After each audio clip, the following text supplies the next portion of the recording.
Saving seeds has always been something I've wanted to try, but really, how hard is it? Last year I spent way too much money on seeds, and in today's video, I'm going to try and save as many seeds as I can. Here are the goals. Number 1, save at least 4 different types of seeds. Number 2, answer 2 of your guys' seed saving questions in this video. Number 3, give at least half of the seeds I save away, probably to my twin brother because he just got into gardening and has helped me out a ton over the years. I'm starting with something I haven't saved seeds from before, radishes. I tried saving seeds from my radishes last year, but for some reason I got nothing, but that's not going to stop me this year. Radishes are annuals, meaning they grow and produce seeds in one growing season. They are dry seeds, and I think everything dries on the radish plant before you harvest them. Apparently, it's really easy to do. I started by growing my radishes like any other May, but this time when the temperatures got too hot, I let my radish plants bolt. Bolting is when your plants grow tall, they flower, and they start producing seeds to survive. At this point, I picked all the radishes that were ready to harvest, and I left 1 to 2 plants in my raised garden bed to see if I could get some seeds out of them. This process took 3 to 4 months. And along the way, I got pretty concerned.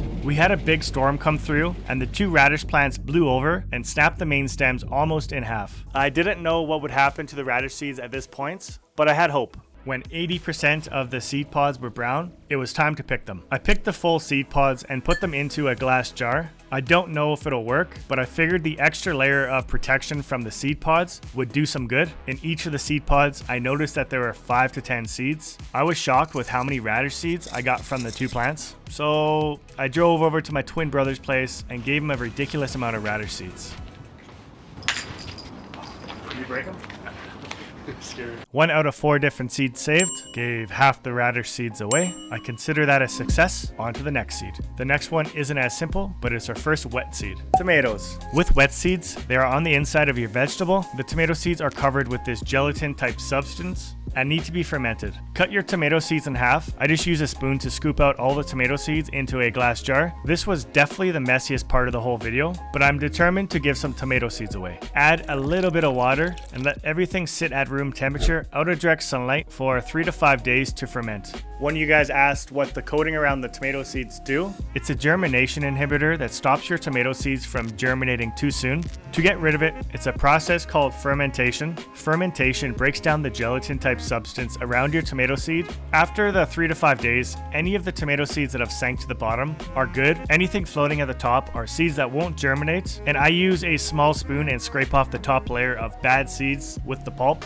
Then I add some more water and let all the seeds settle again. I will say this stuff can smell really bad, but you will get years worth of tomato seeds, so it's worth it. Next, use a strainer to spray off the seeds and any extra pulp.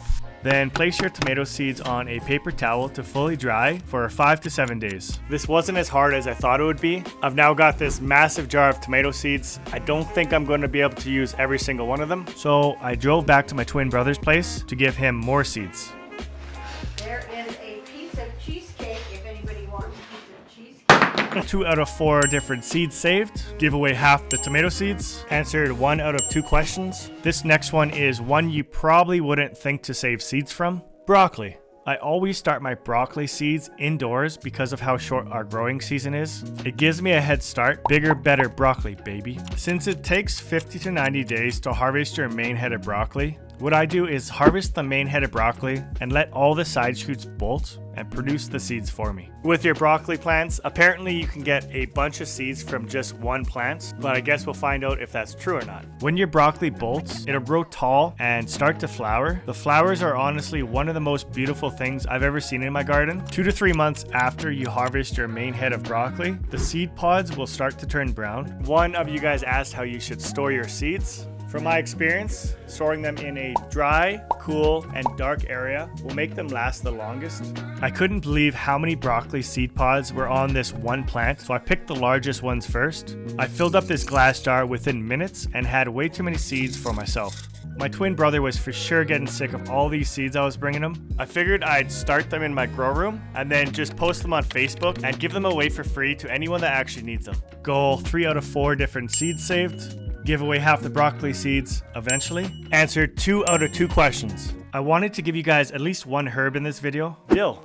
I will confess, I never really tried to save my dill seeds. I've always picked the dill, but we'll see if I can get any seeds. Dill is another annual and prefers to be direct sown. Dill doesn't like their roots disturbed at all. When the plant is bolting, it'll grow tall and start to flower. To keep harvesting dill, cut the flowers off until you're ready for the plant to start producing the seeds. I usually wait until around the end of summer. 2 to 3 months later, your dill plant will start to go brown. What I do is wait until 80% of the plant is brown. Then I cut off the main stem and flip it upside down into a bowl. I'm pretty careful at this point. Let everything sit inside for around a week so the rest of the dill plant goes brown. And to make sure all the seeds are dry before you harvest them and store them. Just take your upside down dill seeds and shake them. If it's dry enough, they'll easily fall into the bowl. And then use a silicone pack. It just absorbs any excess moisture. I didn't realize how many seeds I would get from my one dill plant. I had way too many. But I have to confess to you guys, the real reason I'm collecting all these seeds instead of just buying them is because I haven't spent as much time with my twin brother as I probably should. We used to watch UFC events all the time, but recently it's been slacking. He moved further away, so I don't see him as much as I used to. My plan is to give him all these seeds and make excuses to go visit him and spend time with him and his garden. Heck, maybe we'll watch some UFC fights. Wish me luck in the comments.